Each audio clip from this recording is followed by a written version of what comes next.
Hello everyone, मैं हूं Ram sir और के प्राइम क्लास में आपका बहुत बहुत स्वागत है। तो आज हम लोग पढ़ेंगे घनमूल कैसे निकालेंगे जो दिया गया संख्या है। इंग्लिश में इसको हम लोग क्यूब रूट बोलते हैं। बहुत ही स्मार्ट तरीके से, बहुत ही स्मार्ट वे में हम लोगों को इस चैप्टर को कंप्लीट करना है। बहुत सारे वीडियो से बहुत अलग आप लोगों को कुछ नया सीखने के लिए मिलेगा। तो चलिए हम लोग टॉपिक को स्टार्ट करते हैं, ठीक है ना। यदि हम लोग टॉपिक में आते हैं ना, तो सबसे पहले जो मेरा बेसिक कॉन्सेप्ट है ना सर, हमको सीखना पड़ेगा घन क्या होता है।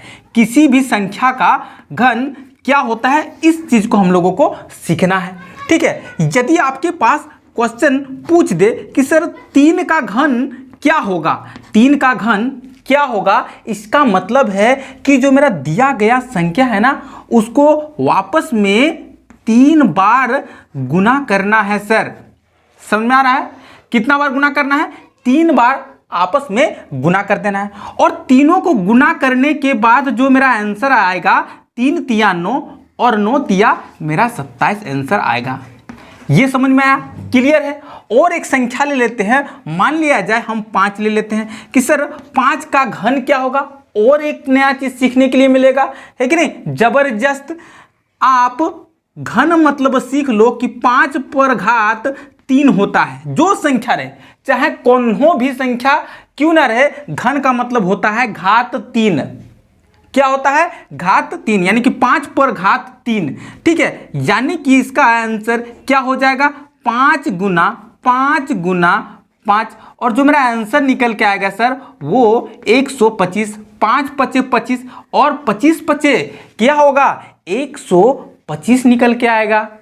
क्लियर है यहाँ तक? जबरदस्त है ना। आप लोग एक चीज नया सीख गए हो, ठीक है। अब हम अभी यहाँ कुछ नहीं रेज करेंगे, सीधे घन को बोलेंगे कि तुम हमको अब घनमूल के पास ले चलो। कहाँ ले चलो? घनमूल के पास। और दोनों इंटरकनेक्टेड है, ठीक है ना। कैसे?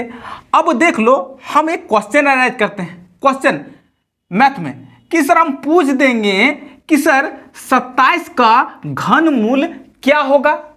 हम पूछ दिए 27 का घनमूल क्या होगा। तुम लोग क्या आंसर दोगे? फटाक। अच्छा सर अभी तो बताएं। इसका घनमूल का जो आंसर हो जाएगा 3, इसका आंसर होगा सर।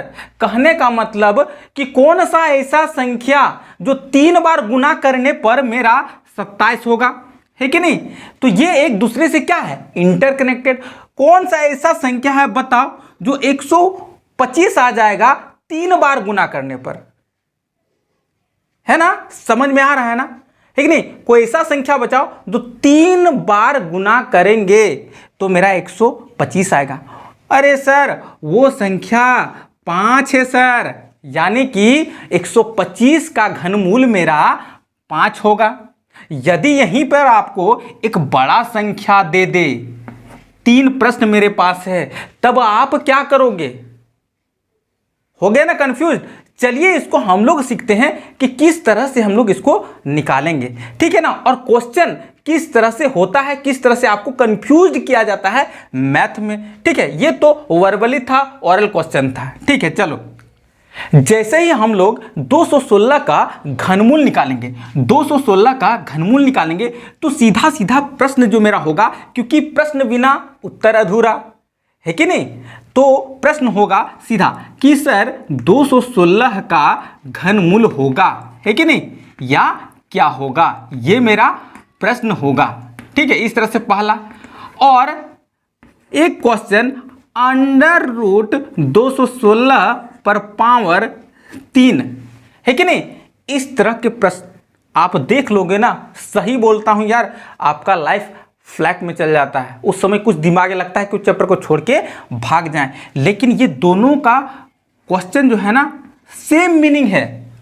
दोनों क्वेश्चन का सेम मीनिंग है, ठीक है ना। अब चलिए हम लोग निकालते हैं कि कौन सा ऐसा 3 संख्या लाना है कि हमको 3 बार गुना करने पर क्या आ जाएगा? 216 आ जाएगा।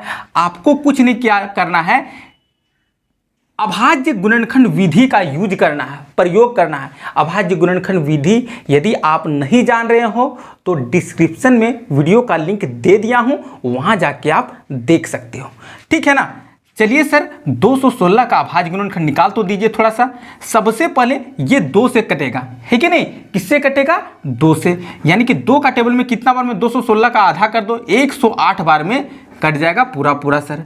फिर ये मेरा 2 से कटेगा सर, ठीक है। 2 पचे 10 और 2 चौक 8, क्लियर है। फिर भी ये मेरा 2 से कट जाएगा, यानी कि 2 दूना 4 और 2 सत्ते 14। बहुत आसान है, यहां तक कॉन्सेप्ट क्लियर है, चल रहा है ना पता? ठीक है। अब 27 तो 2 से नहीं कटेगा तो कौन संख्या से कटेगा? यानी कि और एक अभाज्य संख्या, ठीक है, वो होगा 3।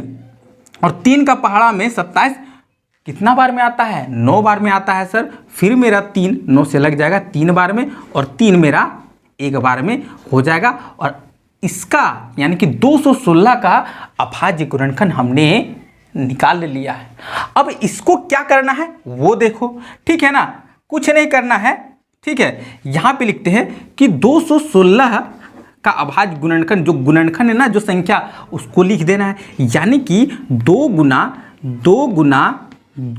गुना यहाँ पे 3 गुना 3 सारे संख्या को उतार देना है, सिर्फ 1 को नहीं उतारना है, क्योंकि 1 किसी भी संख्या से मल्टीप्लाई होता है फिर से वही संख्या आता है।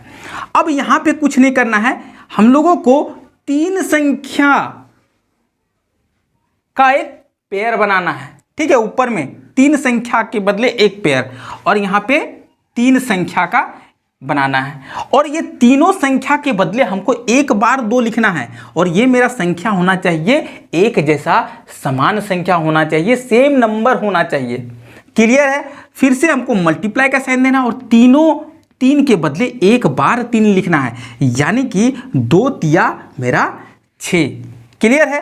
क्या आ गया? 2 तिया 6, यानी कि इसका आंसर जो मेरा आएगा ना सर, वो मेरा 6 आएगा। 216 का घनमूल होगा 6 आंसर होगा सर। या फिर इस तरह का क्वेश्चन का जो आंसर होगा वो कितना आंसर होगा? 6 होगा।